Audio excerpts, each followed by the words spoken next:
Bismillahirrahmanirrahim. Assalamualaikum warahmatullahi wabarakatuh. Kita berjumpa lagi dalam siri video mingguan saya.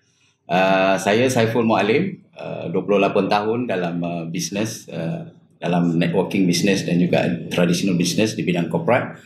Dan sesiapa yang menghadapi masalah untuk membina network marketing ataupun untuk konsisten ataupun mendapatkan momentum dalam network marketing ataupun masih menghadapi masalah bagaimana tak bermula dengan cara yang baik dalam network marketing, bolehlah menghubungi saya ataupun NetPro. Okay, kita masih lagi berada dalam satu siri iaitu 7 langkah yang kita lakukan di dalam network marketing, dan hari ini kita akan menceritakan sedikit langkah yang kedua iaitu mengenai demo dan presentation. So dalam video yang lepas kita telah pun berbicara mengenai prospecting dan inviting, dan hari ini kita berbicara mengenai demo dan presentation. Okay, bila bercakap mengenai demo dan presentation, saya akan share mengenai 5 tips 5 tips bagaimana kita akan begitu efektif sekali dari segi demo dan presentation. So tips yang pertama ialah 100% duplication. Ramai orang bertanya kenapa 100%? Kenapa 100% duplication? Kerana ramai daripada kita menyatakan bahawa mereka nak duplicate, tapi mereka duplicate hanya secara pilihan. Maknanya duplication secara pilihan. Maknanya mungkin dia duplicate 2 atau 3 aktiviti tetapi dia tidak mahu untuk duplicate kesemuanya. Jadi inilah yang menjadi masalah, kerana hanya yang mereka sukai saja mereka nak duplicate. Sebab itulah saya letakkan di sini 100% duplication. Okey, mengenai demo, okey, dari segi duplication ini maknanya demo kita mestilah duplicable. Maknanya dekat sini apa aktiviti yang terbukti berkesan hendaklah kita duplicate, dan untuk kita able untuk make sure group kita duplicate, maka kita menggunakan konsep phases. Phases ni seperti yang saya nyatakan sebelum ini. F bermaksud fun, maknanya kita punya demo tu mestilah berseronok, seronok sangat sampai orang nak tengok lagi dan lagi. Kemudian demo kita itu mestilah boleh dilakukan di mana saja, maknanya anywhere. A stand for anywhere, maknanya kita boleh lakukan di tepi jalan, di tepi longkang, di atas kereta, di rumah kita, di bilik guru dan sebagainya. Maknanya kita boleh lakukan di mana saja supaya orang boleh duplicate. Kemudian C stand for cheap, maknanya murah. Maknanya bahan-bahan yang kita gunakan, cara yang kita gunakan maknanya murah. Maknanya semua orang boleh duplicate. Dan the next one adalah excellent. E stand for excellent. Excellent di sini maknanya dia begitu efisien sekali, dia begitu efektif sekali, dia begitu memberi kesan sekali bila orang melihat demo ni, dan kita akan dapat rasakan selepas demo tu habis. Dan kemudian demo tu haruslah simple, kita tak perlu terlampau teknikal umpamanya. Kita hanya akan berbicara technical detail bila hanya diperlukan, ataupun kita tak perlu menceritakan perkara-perkara yang sulit yang tak perlu kita kongsikan, dan kita hanya akan berkongsi bila diperlukan. So itulah yang paling penting sekali, maknanya demo kita mesti duplicable. Yang kedua, demo kita mesti ada wow factor.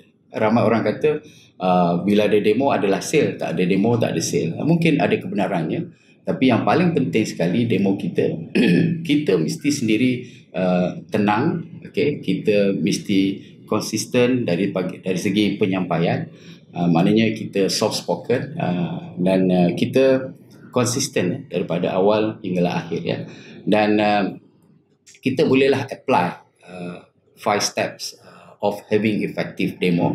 Saya akan berkongsi in detail semasa NetPro seminar nanti, ataupun di coaching-coaching saya dia akan datang. Jadi pastikan jangan ketinggalan untuk mengikuti demo saya. Ada 5 step bagaimana kita nak memastikan demo kita efektif. So yang pertama adalah bagaimana kita perlu mengadakan atau memulakan dengan ice breaking. Ice breaking di sini maknanya kita mencari common ground. Kita kita nak supaya kita comfortable dan juga prospek kita comfortable. Quickly kita cari common ground. Itulah yang kita panggil sebagai ice breaking. Kita bolehlah gunakan konsep kita memuji dengan secara jujur dan sebagainya. Kemudian semasa kita demo, kita banyakkan bertanya. Kita banyakkan bertanya kerana demo adalah elimination process. Maknanya kita tak tahu banyak perkara, tetapi semasa demo kita dapat tahu beberapa perkara yang kita tidak tahu sebelum ini dengan menggunakan the power of questioning. Kemudian selepas kita habis, quickly kita tanya pendapatnya. Maknanya apakah, umpamanya contoh soalan, apakah yang tuan rasa tertarik ataupun apakah yang tuan rasa bagus mengenai demo ini. Soalan-soalan begitu selalunya mempunyai jawapan yang positif, dan kemudian of course kita membuat satu closing.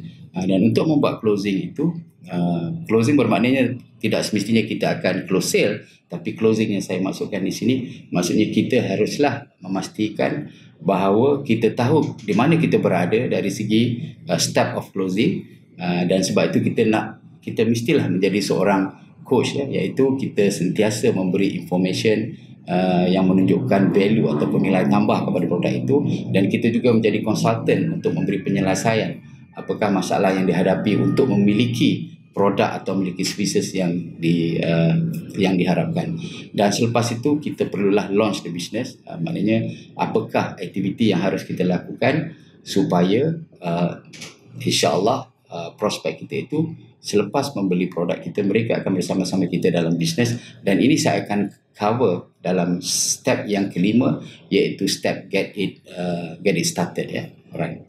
So kemudian apa yang paling penting dalam 100% duplication ini, kita sentiasa merujuk kepada orang-orang yang telah berjaya. Kita kena tahu apakah kunci-kunci kejayaan daripada orang-orang yang telah berjaya sebelum ini, dan kalau boleh biarlah kita mencari mentor supaya mereka akan dapat memberi kita motivasi, memberi kita inspirasi, dan at least memberi kita guideline yang sepatutnya. Tips yang kedua adalah penggunaan tools, peralatan yang kita gunakan masa demo dan presentation. Kita boleh menggunakan pelbagai peralatan. Yang paling efektif mungkin kita menggunakan video, very short video yang kita boleh gunakan untuk menerangkan ciri-ciri produk kita yang memberi nilai tambah kepada umpamanya kesihatan kita dan sebagainya. Dan juga kita boleh mengadakan video yang pendek yang mungkin telah pun disediakan oleh pihak syarikat dari segi marketing plan ataupun dari segi business plan. Dan ini kita boleh gunakan semasa kita membuat prospecting, semasa kita membuat invitation dan sebagainya. Dan kita juga boleh menggunakan online marketing dan menggunakan tools ini untuk menarik perhatian, kerana selalunya kita tak tahu apakah masalah prospek kita. Ada yang kemungkinannya menghadapi masalah kewangan, ada kemungkinannya ada yang menghadapi masalah dari segi kesihatan, kalau produk-produk kesihatan, ataupun bermacam-macam lagi. Okay. Dan kita juga boleh menggunakan umpamanya distributor, existing distributor, termasuklah upline partner kita ataupun business partner kita yang sering bekerjasama dengan kita, yang kita boleh gunakan sebagai satu testimoni untuk menerangkan bagaimana produk atau services kita dapat melakukannya secara berkesan, dan melalui testimoni-testimoni yang telah pun mereka lalui. Dan satu lagi yang selalu saya gunakan adalah membawa mereka ke event, kerana dengan cara membawa ke event, mereka akan melihat dengan sendirinya tanpa kita, maknanya mereka melihat ada parties atau third party berkongsi mengenai testimoni dari segi kemungkinannya, dari segi testimoni keuangan dan sebagainya. Dan inilah peralatan-peralatan yang kita boleh guna semasa prospecting dan juga semasa kita membuat invitation. Sekarang kita pergi kepada poin yang ketiga. Poin yang ketiga is basically is a soft part, di mana amat penting sekali untuk kita passionate dalam apa yang kita buat. Jadi sebab tu kita kena tunjukkan passion. Passion maknanya kita minat yang mendalam, dan kita mestilah memberi balik, iaitu secara compassion. Passion and compassion adalah poin yang ketiga di sini, di mana kita mestilah sentiasa bercakap melalui hati kita, maknanya kita bercakap dengan jujur, kita bercakap melalui pengalaman kita bercakap dengan storyline kita, kerana orang akan tertarik dengan cerita kita, dengan storyline kita, ya. Kemudian kita mestilah bersemangat. Bagaimana kita nak bersemangat? Telah pun saya terangkan dalam video sebelum ini, untuk kita bersemangat maknanya kita mesti ada belief, kita mesti ada strong belief. Kalau kita tak ada strong belief, kita tidak akan bersemangat. Bagaimana kita nak ada strong belief? Kita nak ada strong belief bila kita banyak melakukan aktiviti dengan sendiri, dan insya-Allah kita akan dapat banyak pengalaman. Dari pengalaman inilah kita mula mendapat belief yang kuat, dan akhirnya kita dapat transferkan kepercayaan kita dengan semangat, dengan passion, dan juga dengan apa yang kita panggil sebagai compelling belief, ya. Alright. So itu adalah ciri-ciri dalam passion dan compassion. Tetapi yang paling penting sekali yang kita mahu sebenarnya di dalam network marketing ini ialah untuk kita sampai ke tahap di mana kita dapat transfer atau dapat kita alihkan, maknanya kepercayaan kita terhadap produk kita dan services itu dapat kita transfer kepada prospek kita, agar prospek kita dapat juga believe, dan selepas itu mereka akan membeli ataupun akan subscribe ataupun akan mengikuti kita untuk membuat bisnes yang kita sarankan. Dan itulah pentingnya passion dan compassion di sini, di mana relationship kita dengan prospek adalah amat penting, supaya kita akan senang untuk transfer kepercayaan kita terhadap apa yang kita believe kepada prospek kita. Dan itu adalah poin yang paling penting. Okey, poin yang keempat ataupun tips yang keempat. Tips yang keempat ini bagi saya adalah satu tips yang paling efektif, iaitu storyline.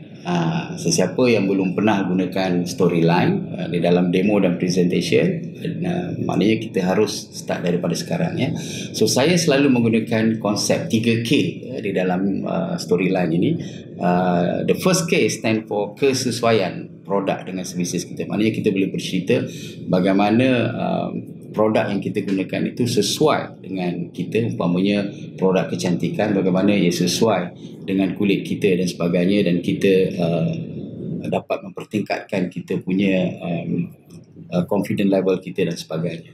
Kemudian second K ataupun K yang kedua adalah keselesaan daripada segi kewangan. Kita bolehlah membuat storyline, maknanya siapakah kita sebelum ini dari segi kewangan, dan apakah yang kita dapat sekarang ini melalui business network marketing, dan kita boleh gunakan to great detail supaya seorang akan berminat dan tertarik, maknanya melihat sebelum dan juga selepas. Dan yang ketiga adalah 3K ataupun K yang ketiga adalah dari segi keseronokan berbisnes. Mungkin kita boleh cerita bagaimana kita berjumpa ramai orang, bagaimana kita boleh travel all over the world, berjumpa ramai orang.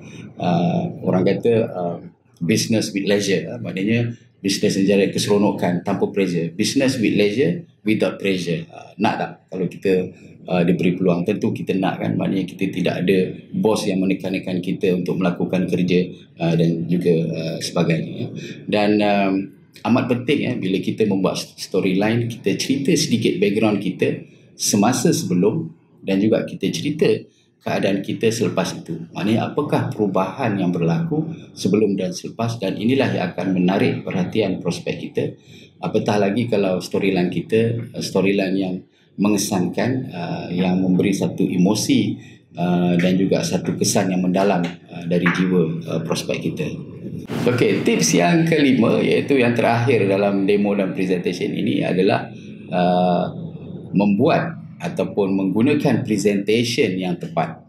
Presentation yang tepat kerana apa? Kalau presentation kita tidak tepat, bermakna kita tidak dapat menyampaikan maklumat kepada sasaran kita. So sebab itu presentation kita mesti tepat melalui audience ataupun orang yang ingin kita present, ya.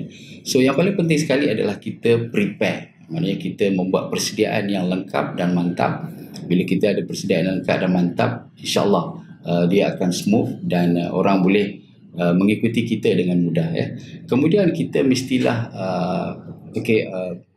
ada kajian menunjukkan bahawa jika presentation kita tidak menarik perhatian semasa 5 minit pertama, maka audience ataupun orang yang melihat presentation tidak akan mengikuti sepanjang presentation kita. Jadi the first 5 minutes adalah paling penting sekali untuk kita menarik perhatian. Bagaimana kita nak menarik perhatian? Mungkin kita menggunakan sedikit emosi di sini, iaitu kita menggunakan muzik yang kena. Okey, kalau mood itu adalah mood sedih umpamanya, kita gunakan mood sedih. Kalau mood itu adalah mood kejayaan, keseronokan, maka lagu-lagu seperti We Are The Champion sebagainya kan. Dan juga kita menggunakan gambar-gambar yang mengesankan. Bagaimana kemungkinan orang-orang yang untuk umpamanya jika produk itu adalah produk kesihatan umpamanya, bagaimana mereka menghadapi keseksaan, kesakitan dari segi penyakit dan sebagainya. So kita menggunakan gambar-gambar yang mengesankan, video-video yang mengesankan, dan juga muzik-muzik yang mengesankan agar prospek kita akan terkesan dan mereka akan follow kita daripada awal hingga akhir. Tapi bukan setakat itu saja. Yang paling penting sekali adalah kita kena menyampaikan satu matlamat, iaitu memberi solution, memberi jawapan kepada apa yang mereka mahu. Jadi kita kena pinpoint apakah solution yang akan kita beri semasa presentation ini supaya mereka tertarik dan kena kepada mereka. Jadi sebab itu kita kena beritahu audience kita dan di mana kita berada. Dan untuk menyampaikan dengan efektif, mestilah kita selalu menekankan tentang benefit produk kita atau servis kita kepada audience yang kita target. Dan dengan ini mudah untuk kita connect dengan mereka, kerana dalam presentation kalau tidak ada connection, seperti juga demo, bila kita tidak ada connect, bila kita tidak ada attraction, maka sukar untuk kita membuat closing, ya. Dan lagi satu yang penting di dalam presentation, kita mestilah memberi strong credential kita, ya. Strong credential statement, maknanya siapa kita sebenarnya, supaya orang akan tertarik untuk mengikuti apakah yang akan kita berikan semasa presentation itu. Okey, so sekarang kita sudah pun dapat 5 tips daripada demo dan presentation. Langkah yang kedua di dalam 7 langkah dalam network marketing. Dan tadi kita telah pun berkongsi 5 tips, iaitu pertama sekali 100% duplication. Penting sekali. Kemudian bagaimana pentingnya kita menggunakan tools. Yang kedua, yang ketiga, bagaimana kita harus ada passion, dan bagaimana kita harus ada compassion, ya. So itu yang ketiga. Yang keempat, kita mestilah menggunakan storyline yang banyak dalam apa jua keadaan, dalam demo, dalam presentation atau dalam apa-apa perkongsian, kerana storyline inilah yang akan memberi kesan yang mendalam. Dan kemudian mestilah kita menggunakan presentation yang tepat bila kita membuat presentation. Maknanya di sini kita mempunyai audience yang kita tahu dan maklumat yang tepat yang untuk kita hidangkan kepada mereka. Sekian saja untuk minggu ini. Jika anda semua suka tentang video ini, sila subscribe, sila like dan share kepada ramai orang. Dan insyaAllah kita berjumpa lagi di video-video akan datang. Assalamualaikum.